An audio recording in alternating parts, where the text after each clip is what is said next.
হঠাৎ হেড মিস্ত্রি পা ভাঙার কারণে তাকে এক্সরে করতে যেতে হলো হসপিটালে। তো বন্ধুরা, হেড মিস্ত্রি যাচ্ছিল একটা আলাদা জায়গায় সাইড দেখেছিল, সেই সাইডে কাজ ছিল, তার জন্য হেড মিস্ত্রি বাইক নিয়ে যেতে গিয়ে পড়ে গেছিল। পড়ার কারণে তার প্রচন্ড হারে চোট লেগে যায় পায়ে। তার জন্য আমি নিয়ে চলেছি হেড মিস্ত্রিকে সেই এক্সরে করাতে হসপিটালে আসার পরে এক্সরে তো করালাম, করানোর পরে আমরা আলাদা জায়গায় যেতে হবে সেই রিপোর্টটাকে নিতে। আমি নিয়ে চলে এসেছি এক প্রাইভেট চেম্বারে। তো এখানে আমাদের হেড মিস্ত্রিকে বসতে বলে, বসার পরে রিপোর্টটাকে নিবার পরে যে এক্সরে ছবিটাকে দেখে বললো যে তার জয়েন্ট ছুটেছে, তার জন্য জয়েন্ট ছুটার কারণে প্রচন্ড হারে ব্যথা করছে। তো ব্যান্ডেজ করার জন্য পায়ে 8 ঘন্টা লাগবে, তার জন্য 8 ঘন্টা বসে কি করতো, আমি বাইরে এসে দেখলাম যে এখানে একটা বাচ্চা একটা মেয়ে দুজন মিলে মুরগিকে ধরছে। কোনো মতে মুরগিকে ধরতে পারছে না, তার জন্য প্রচুর হাসি পাচ্ছিল যে একটা মুরগি ধরতে পারছে না, তো জীবনে ধরবে তো ধরবে কি। আধা ঘন্টা পার হয়ে যাওয়ার পর আমি ভিতরে দিকে এসে দেখি হেড মিস্ত্রি ব্যান্ডেজ করছে পায়ে। তো বন্ধুরা, এখন আমাদের হেড মিস্ত্রি যা পায়ে যে চোট লেগেছিল, প্রচুর হারে যে আঘাত লেগেছিল, বাইক নিয়ে যে পড়েছিল, তো আমরা এখন এক্সরে করে নিয়ে আসলাম, দেখতে পেলে ভিডিওতে। তার সাথে আবার একটা ডাক্তার বাড়ি যেখানে দেখিয়েছিল চেম্বারে, সেই ডাক্তারের চেম্বারে আমরা চলে এসেছি।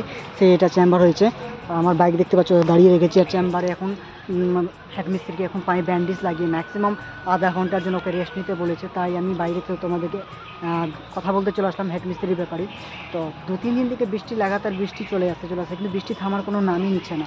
তো আজকেও সেরকমটা 2 দিন থেকে বসেছিলাম, আজকেও বসে যার, তার মধ্যে আমাদের হেড মিস্ত্রি আকাম হয়ে বসে আছে। তো চলো বন্ধু, কেন এখন কত সময় লাগছে না লাগছে তো তখন তোমাদেরকে দেখাচ্ছি বিস্তারিত, আমাদের সাথে থাকো ব্লগে। তোমাদেরকে দেখাচ্ছি এখনো আধ ঘন্টা বলেছে, তারপর থেকে আমাদের ডাক্তার সাহেব কখন আসবে না আসবে জানি না। তো দেখা যাক হেড মিস্ত্রি সুস্থ হচ্ছে কিনা, কতদিন সুস্থ হচ্ছে না হচ্ছে তোমাদেরকে দেখাবো সম্পূর্ণ আমার এই ব্লগে। তো ততক্ষণ ভালো থেকো, সুস্থ থেকো।